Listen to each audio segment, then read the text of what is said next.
Chapter 11. Anchors. Ever notice how your first offer in a negotiation affects the final deal?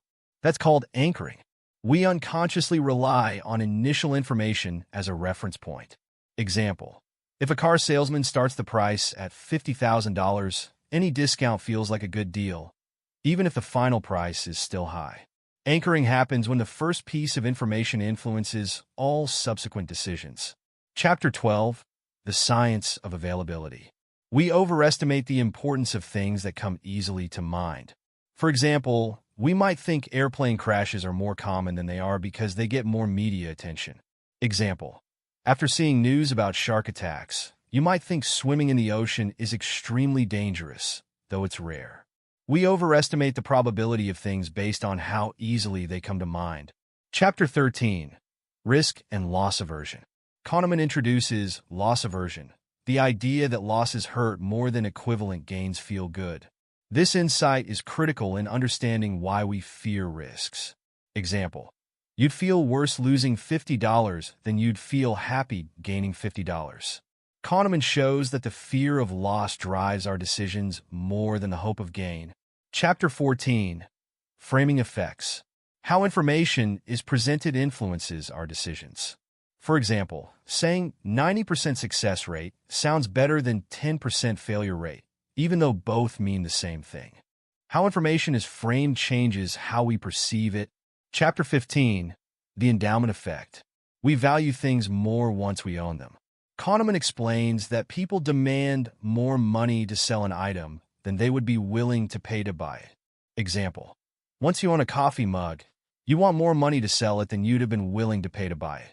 We value things more simply because they belong to us. Chapter 16. Thinking about the future. Kahneman highlights how we struggle to predict future happiness. We think more money or a new job will make us happier than it actually will. Example: you imagine a big vacation will make you much happier than it actually does when the time comes. We often misjudge how events will impact our happiness. Chapter 17. Two selves.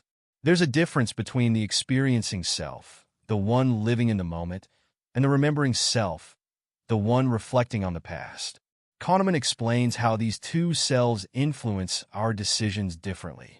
Example: you might enjoy a 7-day vacation, but if the last day is stressful, you remember the trip as unpleasant.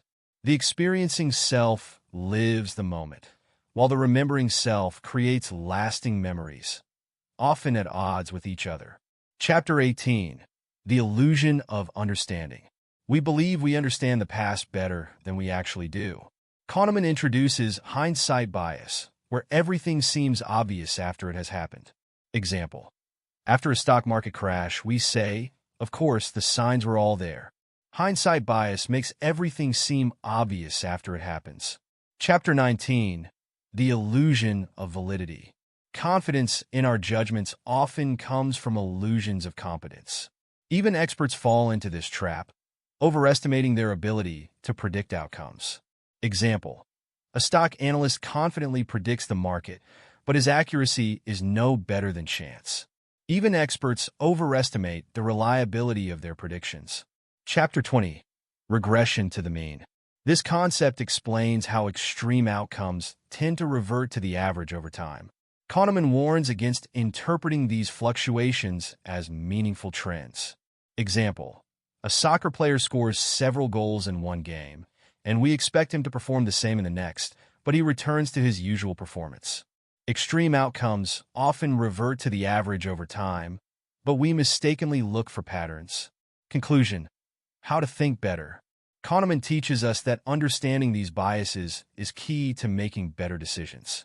The next time you feel yourself making a snap judgment or being swayed by first impressions, pause and activate System 2. With practice, we can train our brains to think smarter. Thank you for watching. If you found this summary helpful, give us a thumbs up and comment below. What's one mental bias you've fallen for recently? And don't forget to subscribe for more insightful book summaries on Yesterday Plus One. See you in the next video.